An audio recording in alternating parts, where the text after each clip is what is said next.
Mall in Santa Fe, and when I was in boot camp in San Diego, and when I was dodging mortars in Fallujah, I could not have imagined that one day I would share a stage with such renowned speakers. But to march shoulder to shoulder and to stand in solidarity with you is a far greater honor.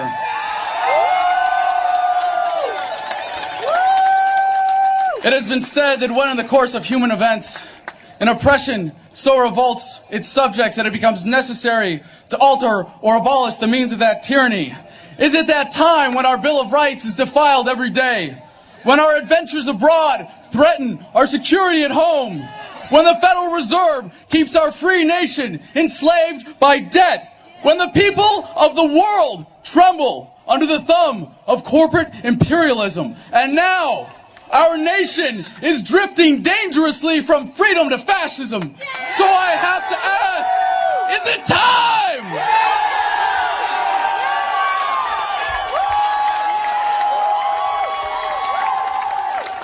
The time is now. The threat is clear. The bands of tyranny are tightening around America, and it is our duty to resist. As empowered patriots, let us take stock of our commitment to the ideals upon which this country was founded. America without her freedoms is like a body without a soul. The challenge before the freedom movement is no less than to bring about a revolution of values, inspire a renaissance of American politics, and breathe new life into the tortured body of our nation. We will meet that challenge with courage and love, and as always, we the people will prevail.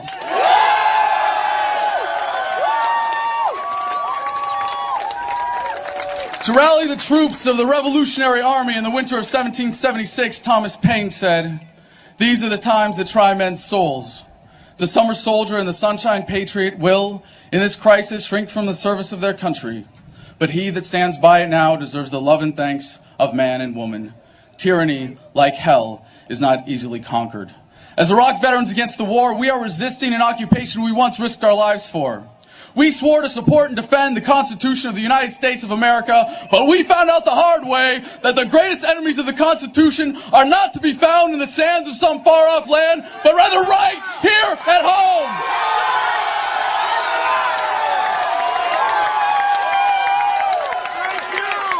We are your new winter soldiers, and we are still defending America.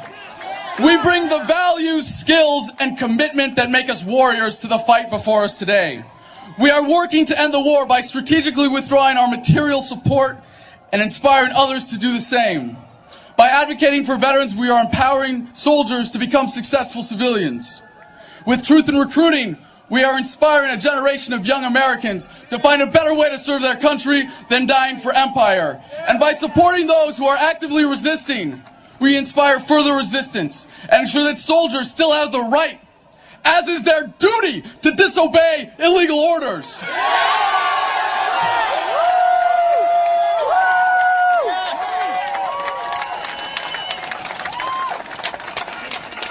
During the siege of Fallujah, a young lance corporal was shot through the side of his flak jacket in a firefight to the west of the city. The bullet hit an artery near his spine. My team was called to help get him to the field hospital at Camp Decotum. He was in a stretcher in the Humvee in front of me, and I watched as the corpsman treated the external wounds in a frightened, hurried panic as the dust from the hot road swirled around us. When we got there, I carried him in as he moaned and writhed in pain, barely conscious. He flailed his arm off the stretcher, and I put it back by his side, and I told him, "Don't worry, you made it. You're going to be okay." But he died only minutes later from the internal bleeding. I have to live with that memory every day, but I have learned from it. I will not tell you that the Band-Aids applied by Democrats and Republicans will heal us. I will not pretend that everything is just going to be okay while we are bled dry by tyrants. And if it takes the last full measure of devotion, I will not allow the same fate to befall this country.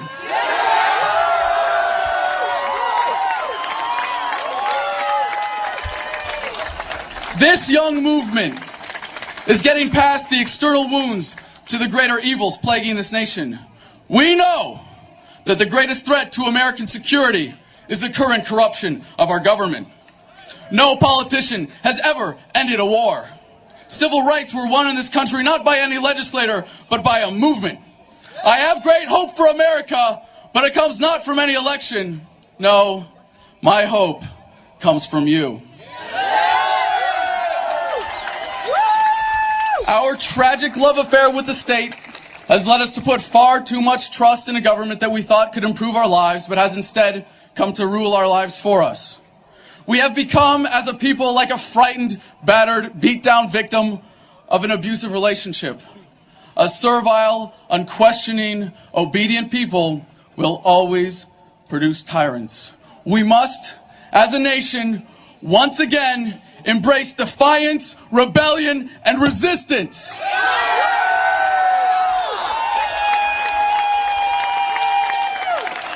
Every day, more and more Americans are avoiding unenforceable taxes, leaving government jobs out of disgust, and sending their kids to college instead of combat.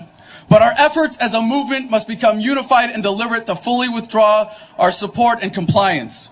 Be it with your lives, labor, or tax dollars, stop investing in your own oppression. Guard your communities from the police state. Don't waste a single vote or a single dollar on the two-party system. Do not be content merely to grumble and to march while they are using fear, force, and violence as weapons of oppression. We must embrace the opportunity to resist civilly while we still can.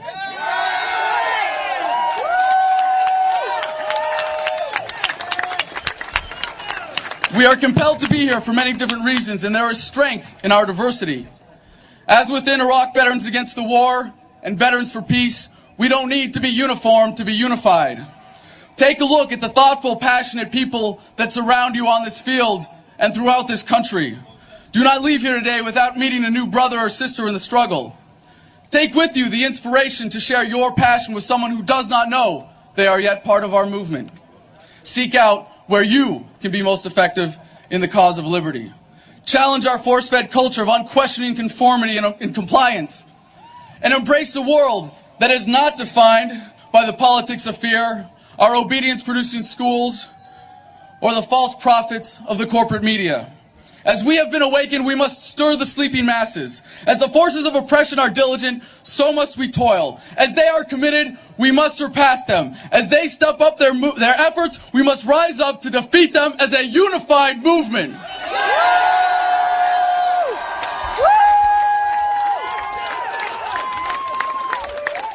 We have been labeled rebels, traitors, enemies of the state. All terms King George would have used to vilify our founders. I, for one, will always rebel against oppression, a traitor only to tyranny, and I would be remiss to not make myself the enemy of a state that so blatantly tramples our freedoms. American values have been nearly vanquished by consumerism, militarism, and authoritarianism. Yellow ribbons and lapel pins will not save this country. When injustice becomes law, resistance becomes duty. The utmost manifestation of love and devotion to America is today, as it always has been, resistance of tyranny. Resist we must, and resist we will. We will not be silent. We will not obey. We will not let our government destroy our humanity. We will not wait another moment in fear to stand up for what we know to be right. It is time we start meeting oppression with resistance. They cannot stop us. Humanity marches on. You can fight it or fight for it. When we say revolution, we say it with love.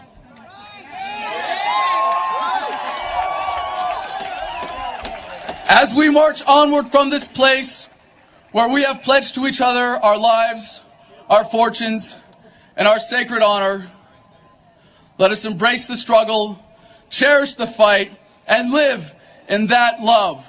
The passion of our hearts will be raised with our fists.